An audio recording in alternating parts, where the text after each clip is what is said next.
Hello everyone, welcome to this series on literary theories, and in this video we are going to discuss the cultural materialism in Britain. Introduction. Cultural studies in Britain, often referred to as cultural materialism, has a deep-rooted tradition that extends back to the 19th century. This intellectual movement has significantly influenced how culture is perceived and studied, focusing on the interplay between culture, society, and power dynamics. The origins and evolution of cultural materialism highlight the contributions of key figures and their critical perspectives on culture. Early influences on cultural materialism. In the late 19th century, Matthew Arnold sought to redefine the gibbons of British culture. His work laid the groundwork for subsequent cultural analysis. Another early influence was Edward Brunett Tylor, whose pioneering anthropological study, Primitive Culture 1877, argued that culture, in its broadest ethnographic sense, encompasses knowledge, belief, art, morals, law, custom, and other capabilities and habits acquired by individuals as members of society. Claude Lévi-Strauss further shaped British thought by assigning the concept of culture to primitive peoples, challenging the existing cultural hierarchies. Raymond Williams's contributions.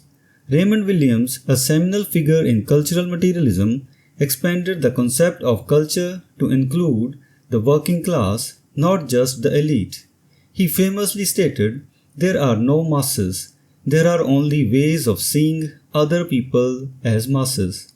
Williams's work emphasized the importance of recognizing diverse cultural expressions and challenged the notion of a singular elite culture. Social and political context. To understand the significance of cultural materialism, it is essential to situate it within the broader social and political reality of the British Empire.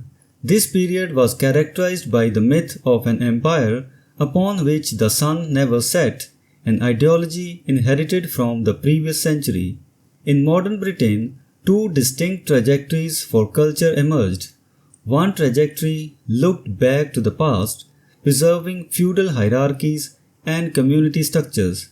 The other trajectory envisioned a future socialist utopia, aiming to dissolve the distinction between labor and leisure classes and promote social transformation. 1950s onwards, F.R. Lewis and educational reform. The 1950s marked the beginning of cultural materialism in earnest, influenced by F.R. Lewis and his analysis of bourgeois culture. Lewis, drawing from Matthew Arnold's ideas, sought to use the educational system to distribute literary knowledge and appreciation more widely. The Lewisites promoted the great tradition of literary figures like Shakespeare and Milton to enhance the moral sensibilities of a broader audience beyond just the elite. Challenges and the threat of mass culture. Despite their efforts, Lewis and his followers faced challenges from the rise of mass culture. Raymond Williams acknowledged the richness of canonical texts promoted by Lewis, but also critiqued their potential to obscure certain communal forms of life. This tension highlighted the need for a more inclusive approach to cultural studies, one that recognized the value of diverse cultural expressions. Marxist influences on cultural materialism. Cultural materialism in Britain was significantly shaped by Marxist thought. Key figures such as Karl Marx, Georgy Lukács, Theodor Adorno, Louis Althusser, Max Horkheimer, Mikhail Bakhtin, and Antonio Gramsci influenced British theorists. These scholars were particularly interested in issues of cultural hegemony and the various systems of domination reflected in literature. Key concepts from Gramsci and Althusser. Antonio Gramsci introduced the concept of cultural hegemony, referring to the dominance of ruling class ideology that permeates societal consciousness. Althusser further developed this idea, arguing that ideology is fundamental in reproducing society's existing relations of production. According to Althusser, literature plays a crucial role in maintaining this ideological state, ensuring the continuity of capitalist structures. Literature and ideology. Althusser distinguished between popular and high literature, viewing the former as a carrier of cultural ideology while granting the latter more autonomy and power. Walter Benjamin, another critical figure, attacked fascism by questioning the value of the aura of culture. Benjamin's critique provided a framework for understanding the cultural context of works like Leni Riefenstahl's Triumph of the Will, 1935. Reflection Theory by Georgy Lukács. Georgy Lukács developed the reflection theory, emphasizing literature's role in reflecting the social reality surrounding it. This reflection is not merely a collection of realistic details, but a portrayal of the essence of society. According to Lukács, fiction that fails to capture this essence cannot fully convey the meaning of a given society.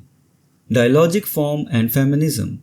Cultural materialists also drew on the humanist and spiritual insights of Russian formalist Mikhail Bakhtin.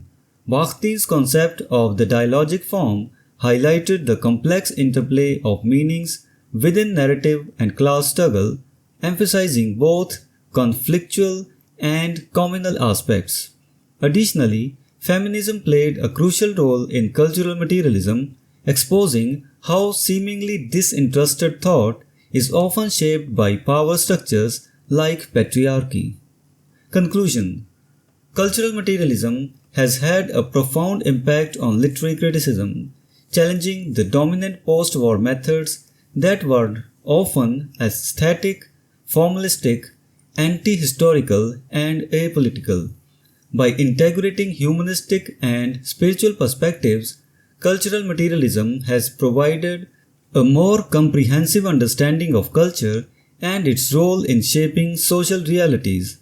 This approach continues to influence contemporary cultural studies, emphasizing the importance of diverse cultural expressions and the potential for societal transformation. So this was the discussion on cultural materialism. We will meet in the next video and discuss some other topic. Until then, goodbye and thank you.